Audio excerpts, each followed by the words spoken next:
امام حسین اور ان کے رفقا نے سن 61 ہجری کے یوم عاشور کو اسلام کی بقا اور سربلندی کے لیے میدان کربلا میں جو قربانیاں دی اس کی فتح کا اعلان ان کی ہمشیرہ ثانیہ زہرا حضرت بی بی زینب سلام اللہ علیہا نے 40 حسینی پر کربلا پہنچ کر کیا۔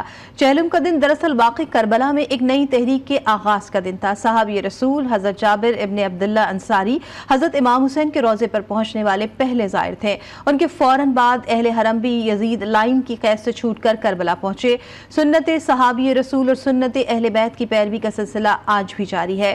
آج بھی کربلا میں چہلم امام حسین پر کروڑوں زائرین جمع ہے۔ رپورٹ کریں گے اسی بارے میں محمد محسن۔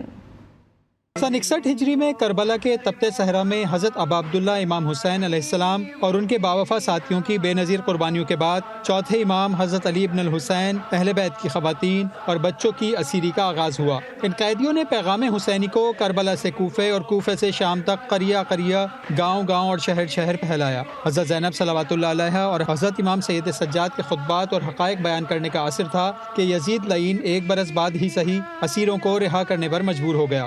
حضرت زینب نے رہائی کے بعد شام سے مدینے جاتے ہوئے کربلا جانے پر اصرار کیا۔ سید ابن طاؤس اور دوسرے بڑے علماء کرام نے لکھا ہے کہ جب اسیروں کا قافلہ حضرت زینب اور حضرت امام زین العابدین کے ساتھ چہلم کے دن کربلا میں داخل ہوا تو وہاں رسول اللہ صلی اللہ علیہ وآلہ وسلم کے جلیل القدر صحابی حضرت جابر ابن عبداللہ انصاری اور عطیہ اوفی ہی نہیں بلکہ قبیلہ بنی ہاشم کے کئی لوگ بھی امام حسین کی قبر مطہر کے گرد موجود تھے۔ شیخ صدوق، سید مرتضیٰ، فتال نشابوری، ابن نما ہلی، سید ابن طاؤس، شیخ بہائی اور علامہ مجلسی سے روایت ہے کہ امام حسین اور سید الشہداء کے سروں کو یوم عاشور ان کے بدن سے جدا کیا گیا تھا اور اسیران کربلا کے ساتھ شہداء کے سر بھی شام میں دربار یزید میں لے جائے گئے تھے، جو اسیران کربلا کی رہائی کے ساتھ 40 کے دن شہداء کے بدنوں سے ملحق ہو گئے تھے۔ سید مرتضیٰ اس بارے میں لکھتے ہیں، روایت میں ہے کہ امام حسین کا سر اقدس آپ کے بدن مطہر کے ساتھ کربلا میں مدفون ہے۔